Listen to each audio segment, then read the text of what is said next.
Sino? Invited pa rin kayo, ha?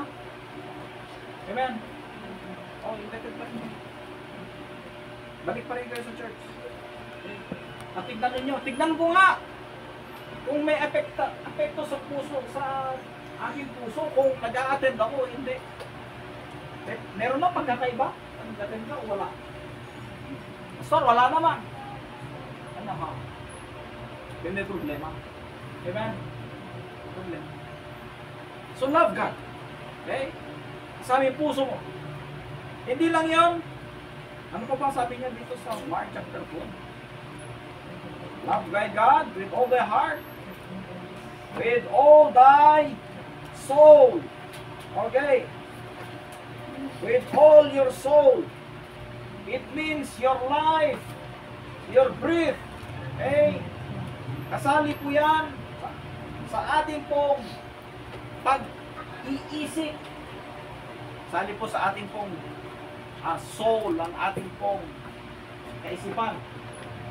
Our willingness to obey God.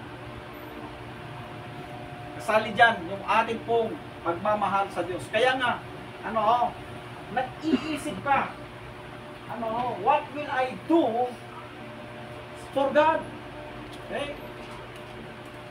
Kung mahal mo ang isang tao, nag-iisip ka kung paano mo siya pasayahin. Amen? Ha? Uuwi ako mamaya.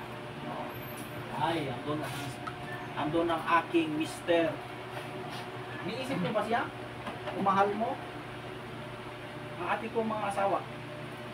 Ha? Ako pang panunutos. Mahal na pa. Hindi, yung iba, niisip mo paano, ano pang gagawin. Ha? Anong bibilihin ko yung paborito niyang pagkain mamaya. Di ba? Niisip natin. Ha? Oh. Diba, dadaan na. Ay, paborito nila kay ang Red Horse. Bibili ng yung may pack. Red Horse. Ay, lakay, ito yung nyawilang ka Red Horse. Meron ba gumagawa sa inyo? Ha? Bakit? Kasi iniisip mo yung kung ano yung gusto niya eh. Pero anyway, nung lasing ko pa ako, hindi man lang ako ginawa ng ganyan, Mrs. Kahit alam niyo, manginginom ako ba? Kung pala, may alala ko, bakit hindi ako inuuwian ng sangkahaman ng ng San Miguel Pale Pilsen. Wala pang San Mig noong panahon namin. Oh. Pero alam niyo mga kapatid, ang pagmamahal, iniisip mo ano yung kabutihan niya. Oh. Siguro yan ang iniisip niyo para hindi kayo hindi ko uuwian ng bilog yan. No? Kasi masisira lang siya. Okay? Oh. Iniisip mo, willingness. When it comes to God, we have this soul. When we love Him, yung kusa natin, kasama ang ating intellect. Yung katalinuhan. Okay? Kung paano natin siya sundin. Okay? Sabi ng Panginoong Hesus in John 14 verse 15. John chapter 14 verse 15. Okay. John 14. Sis, pakihan. John 14:15. John 14 verse 15. At ipakikita niya sa inyo ang isang malaking silid sa itaas na may kagamitan at nakahanda. Doon ay maghahanda para sa John 14. Ay, John 14. 14. Verse. John 14 verse 15. Kung kayo ay umiibig sa akin, ito pa rin ang aking kautusan. Okay, tignan nyo. Kung kayo'y umiibig sa akin, sabi ng Panginoong Hesus, tuparin ninyo ang aking kautusan. If you love me, obey my commandments. Lain mo ganun pala yung ganun pala ang pagmamahal. Yung bang susunod ka, na kahit mayroong kahirapan, Iyon ay iyong susundin. Okay? Yan ay sign ng pagmamahal.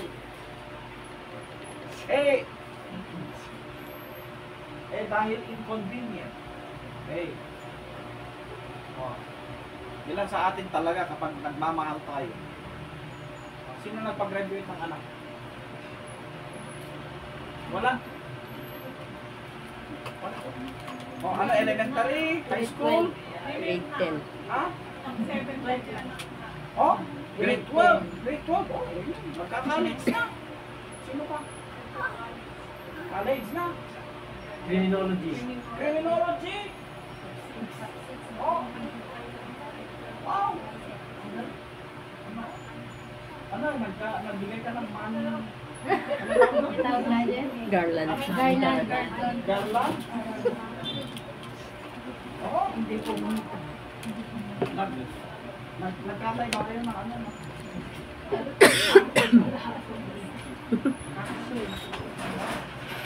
Alam mo ninyo, anong regalo niyo sa kanya? May regalo niyo pa? No.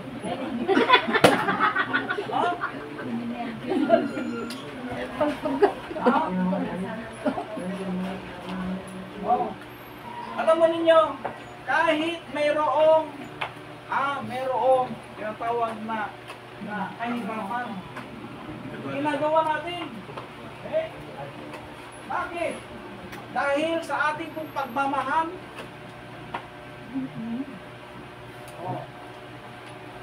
Meron kami nung ako'y graduate, wala namang regalo sa akin. Dahil ako hindi nag-expect ng regalo. Dahil yung katunayan, nag-graduate ako, yun ay effort na magpapadala sa atin ng ating magulang sa paaralan. Yun po yung ilang taon nila na pinapadalahan ako ng allowance. Pagbabayad nila ng aking tuition. Okay? Wala yung panahon namin, aral kami sa Baguio. Gigising ang aking tatay ng madaling araw dahil dadaan yung bus. Ang bus na yun ay Greenland Transit. Greenland Transit. Alala yan, basta Greenland Transit.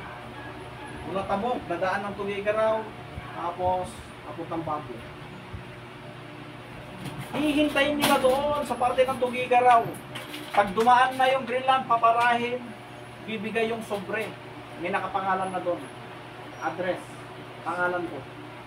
Nandun na yung allowance. Okay. Buwan-buwan po yan. Buwanan. Okay. Kaya nung graduate ako, hindi naman ako naghahangad na ako ay bibigyan ko ano-ano mga regalo. Bakit? Ano ko? Sapat na sa akin. Hindi naman ako nag-expect. Kailangan, bongga, party. Dahil alam ko naman, kakayahan ng aking magulang. Kaya alam ko yun, yung feeling na gano'n. Masaya ba siya mag-graduate? Ano ko? Meron o wala? Di ba? Pero kapag kuha ng sir, pwede mag-inasal? Di ba? Yeah, okay na yan. Amen. Meron ko yan. Ito yan. So, eto.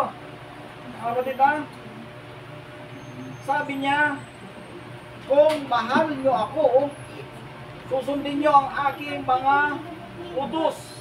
Okay? If you love me, you will obey my commands. Okay?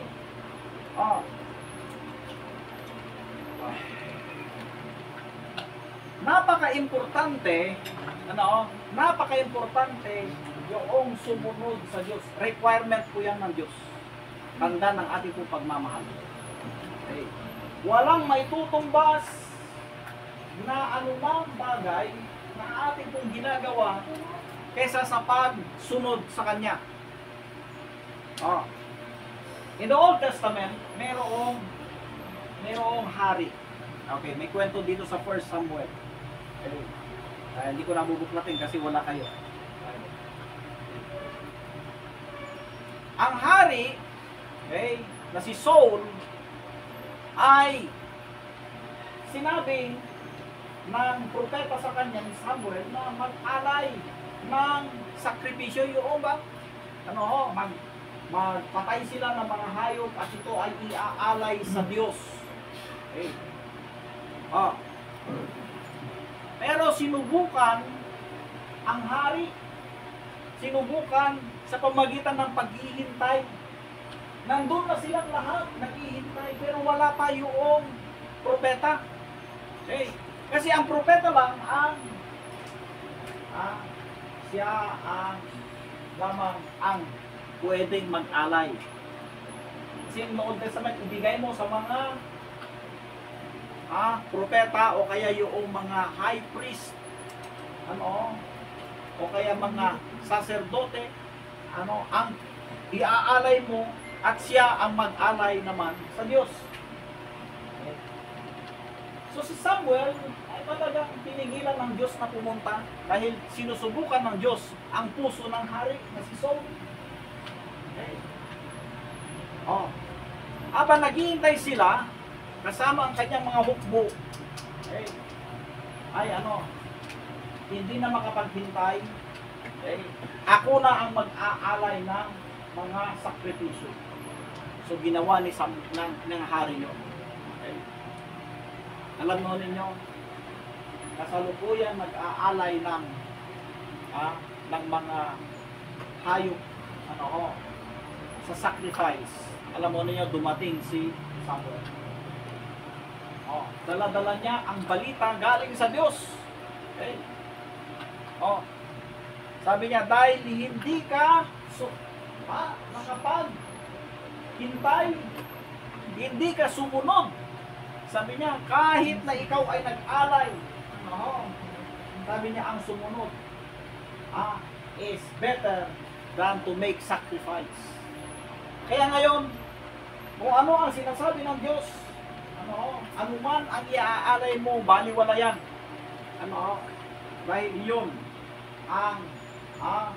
ang prinsipyo. Ayun, ang sumunod. Kaya nga, pag sinabi mo, hindi ako susunod sa Diyos, pero magbigay na lang ako para sa simbahan. Diba? Mag-donate na lang ako. Gumawa ako ng magandang bagay para matakpan ang aking hindi pagsunod sa Diyos. Mga kapatid, hindi po iyan ang nais ng Diyos. We can say, to obey is better than to make sacrifice. Okay?